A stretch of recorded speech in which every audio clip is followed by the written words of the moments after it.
Bharatiya Janata party से कोई भी सही डेटा की उम्मीद नहीं की जा सकती।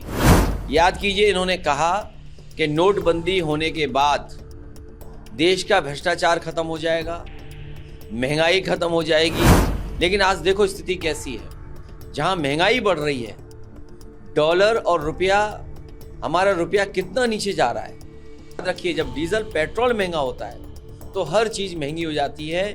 जो आज आंकड़े आए हैं आरबीआई और भारत सरकार के जो बड़े बड़े इकोनॉमिस्ट हैं, वो सोचें कि अगर यही गिरावट और महंगाई बढ़ती रही तो सोचो हमारे देश की अर्थव्यवस्था कहाँ होगी, हमारा देश चलेगा कैसे। फिर आखिरकार सरकार ने अर्थव्यवस्था को किस जगह पहुंचा दिया। इस देश का एक ही संकट है, वो है भारतीय जनता पार्टी। देखिए, भारत सरकार और भारतीय जनता पार्टी से कोई भी सही डेटा की उम्मीद नहीं की जा सकती है।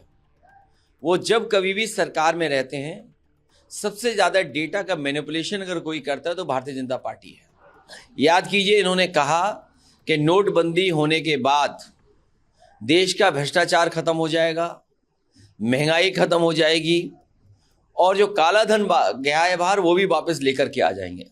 लेकिन आज देखो स्थिति कैसी है।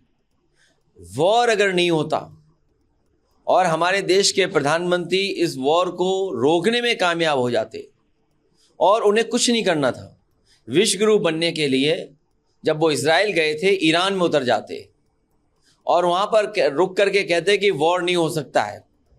जैसे वो पाकिस्तान में गए थे तो शायद आज वॉर नहीं होता। आज हमें ऐसे दिन देखने को नहीं मिलते। जहाँ महंगाई बढ़ रही है, डॉलर और रुपया, हमारा रुपया कितना नीचे जा रहा है, तो सच्चाई तो ये है कि जो 1 रुपए की चाय या 2 रुपए की चाय थी, वो आज 20 और 25 रुपए की चाय हो गई। अगर चाय इतनी महंगी हो गई है तो सोचिए खाने का सामान कितना महंगा होगा, ज़रूरत की चीज़ें कितनी महंगी होंगी। जो हमें नियंत्रण करना था अपना डीजल पेट्रोल की कीमतें, वो हम नहीं रोक पा रहे हो। याद रखिए, जब डीजल पेट्रोल महंगा होता है तो हर चीज़ महंगी हो जाती है। जो आज आंकड़े आए हैं आरबीआई और भारत सरकार के जो बड़े बड़े इकोनॉमिस्ट हैं, वो सोचें कि अगर यही गिरावट और महंगाई बढ़ती रही तो सोचो हमारे देश की अर्थव्यवस्था कहाँ होगी, हमारा देश चलेगा कैसे। फिर ये सबसे बड़ा संकट देश के सामने पैदा होगा कि हम वेतन लोगों को नहीं दे पाएंगे, हम कोई नया काम नहीं कर पाएंगे, हम काम के लिए पैसा नहीं निकाल पाएंगे। आखिरकार सरकार ने अर्थव्यवस्था को किस जगह पहुंचा दिया। अर्थव्यवस्था की बात भाषण में कहा था, चाहे वो डीएपी की बात हो, बोरी की बात हो, और वही सारी चीजें जो हैं वो फिर से एक बार जनता के सामने आ रही। तो क्या लग रहा है कि जनता का इस बार जो चुनाव की तरफ भी हम लोग बढ़ रहे हैं, चुनाव भी कुछ ही वक्त में होने वाला है। देखिए, इस देश का एक ही संकट है, वो है भारतीय जनता पार्टी। भारतीय जनता पार्टी हटेगी तो संकट हटेगा। संकट हटाने के लिए भारतीय जनता पार्टी को हटाएं, यही हमारा जनता को सुझाव होगा। सर, आपने अभी वॉर का जिक्र किया। आज इंडिया एमईए ने यहाँ पे जो यूएस डिप्लोमेट थे उनको समन किया है, देखा गया। दूसरी बार समन किया गया है। कहा गया है जो बीते दिनों हॉर्मुज में जो इंडियन शिप पे जो हमला हुआ था, जिसमें 2-3 भारतीयों की जान चली गई थी, कई घायल हुए थे, उसी संदर्भ में आज उनको समन किया गया यूएस डिप्लोमेट को। क्या लगता है इससे कुछ फर्क पड़ेगा? देखिए, हालांकि ये निर्णय भारत सरकार का है, लेकिन हमारी विदेश नीति इतनी कमज़ोर है कि हम अमेरिका और ताकतवर देशों के सामने घुटने टेक रहे हैं।